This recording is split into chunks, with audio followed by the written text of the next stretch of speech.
Hi, David Lamb here with the Blueprint Podcast with Betsy McAtee.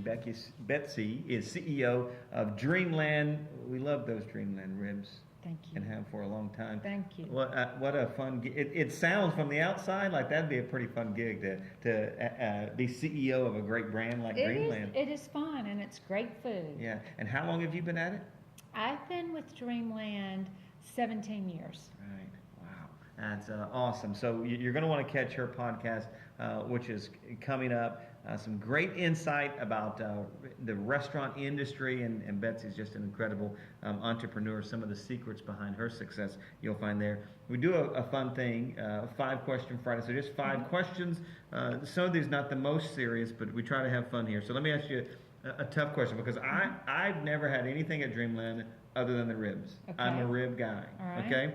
So from a taste standpoint, what on the Dreamland menu do you think should be more popular? Well, the ribs, of course. Right.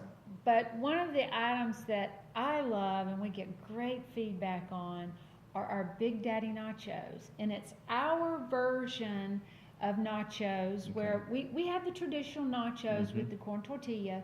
These nachos are made with our house-made barbecue potato chips. Oh my! And on that, we put some cheese, the wonderful nacho cheese. We've got our creamy coleslaw. We have the pork or chicken if you want. You can do the combo. Right. It has jalapenos. You can leave those off if you want. And it has our Alabama twang sauce.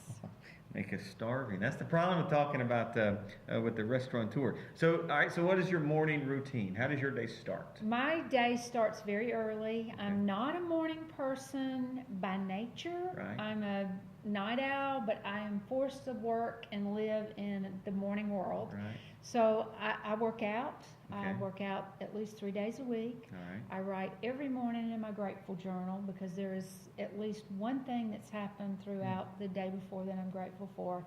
And of course, lots of coffee. Right. How has the grateful journal and that practice, have you done that for a long time?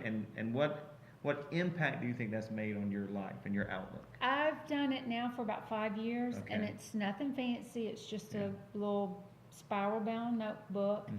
And I think sometimes we focus on so much negative, and I wanted to reverse that. Right. And, there's so much positive. There are some positives. So I just started about 5 years ago, and I've noticed a big difference in my attitude starting the day. Right. Yeah. Who would you love to have dinner with? You can have any business leader, any person, anyone. If you could just snap your fingers and have dinner with them, who would that person be? I think right now, my father, he died last year, but I would like to have one final meal with him. Yeah. And he is the one that really got the whole, your involvement with Dreamland. He had formed a relationship with Mr. Bishop back in the day, right? Right, and opened the store here in Birmingham in 1993. Yeah, wow. Do you think he ever envisioned it growing to this point? I think he did. Right.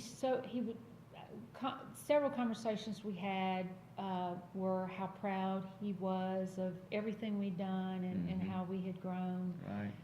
I'm sad that he won't be here to see our latest trajectory, but he would be very proud. Yeah. As would Mr. Bishop. Yeah, true, both of them, because you're doing an incredible job. I know he would be. What lesson did you learn, or what takeaway did you learn as you look back on? I mean, I'm going to call it a failure, but just the thing that you tried that didn't work out.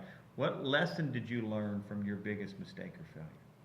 That it's okay to take a step back and think everything through, and to tap the brakes and slow it down. That you don't have to come up with that idea and implement it right away. Right. Just sometimes it's okay to procrastinate on purpose.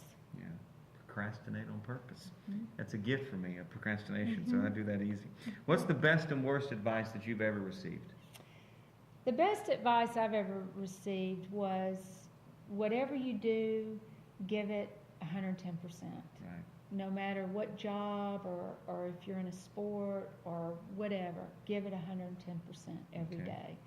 As far as, I don't know as if I've ever received any bad advice. Right. I think I would have to look at it as what advice have you received that you didn't Yeah. follow through, Yeah. and it's just listening. I think sometimes we don't open our ears up and listen, Yeah. that we're too focused on saying the next thing or doing the next thing, and that you really have to slow down and listen. All right. This is a bonus question, but where do you get your inspiration from? Where do you find ideas from? Are you a reader, or kind of what the ideas you get to fix problems? Where do you find yourself going to get those? I have a huge thirst for knowledge, Okay. so I get a lot of those from books, Mm-hmm. and the books I read are business books, and I'm in some organizations where there are speakers, and I always go hear these speakers because every time I have gone to hear a speaker, there's at least one thing